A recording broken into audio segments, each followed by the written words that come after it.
Oklahomans rally at the Capitol in support of immigrants. The state's Corporation Commission debates no-bid contract rules.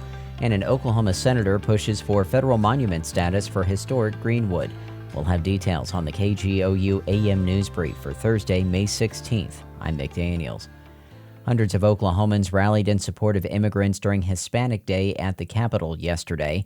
State Capitol reporter Lionel Ramos has more on the message Latino community members had for their lawmakers. Community members came together at the Capitol to protest a bill criminalizing people without legal immigration status in Oklahoma. Their goal?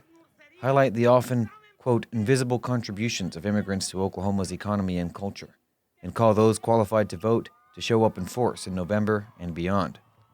I challenge you, even after today, keep fighting for those who cannot.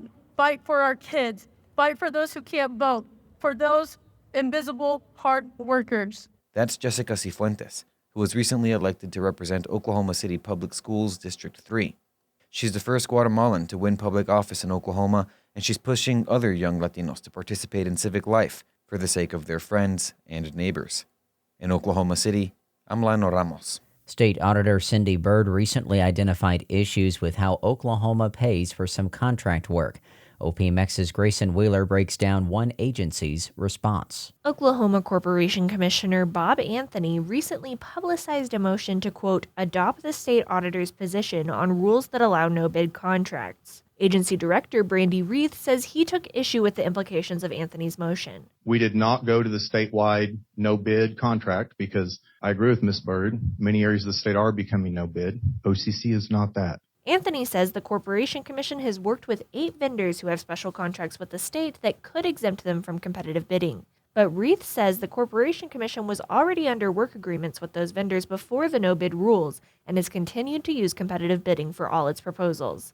Scrapping Anthony's motion, Commissioner Todd Hyatt stressed the agency doesn't have any no-bid contracts and doesn't need to change its practices. I'm Grayson Wheeler. The historic Greenwood neighborhood in Tulsa, known as Black Wall Street, could be federally recognized as a monument. OPMX's Ben Abrams reports Oklahoma's senior U.S. senator is pushing for the distinction. Senator James Lankford told a subcommittee on national parks about Senate Bill 3543. The proposed measure would put Greenwood in league with the Statue of Liberty as a protected landmark. Lankford says the designation is an important step to remembering the neighborhood's history, especially the 1921 race massacre. This designation will serve as a catalyst for the resurgence of this economy and cultural hub of Tulsa while helping the country understand and learn from our shared history. Under national monument status, the National Park Service would operate in Greenwood. The bill is supported by the Black Wall Street Coalition, a group of several Greenwood organizations and businesses. In Tulsa, I'm Ben Abrams. In sports, the Oklahoma City Thunder are on the brink of elimination from the NBA playoffs. OPMX's Ryan LaCroix reports on last night's 104-92 loss to the Dallas Mavericks. Dallas was in control for most of Game 5, leading by as many as 18 points.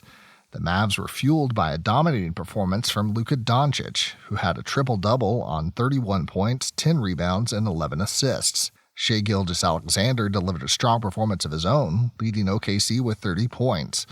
But the Thunder didn't do enough to help their cause, shooting just 42% from the field and 25% from three-point range. They were also out-rebounded 46-33. Dallas now has a 3-2 advantage as the Thunder look to stave off elimination on Saturday in Dallas. In Oklahoma City, I'm Ryan LaCroix. You'll find more news at our website, kgou.org, and on the KGOU PM News Brief podcast. Hi, it's Terry Gross, the host of Fresh Air. We bring you in-depth, long-form interviews with actors, directors, musicians, authors, journalists, and more. Listen to our Peabody Award-winning Fresh Air podcast from WHYY and NPR.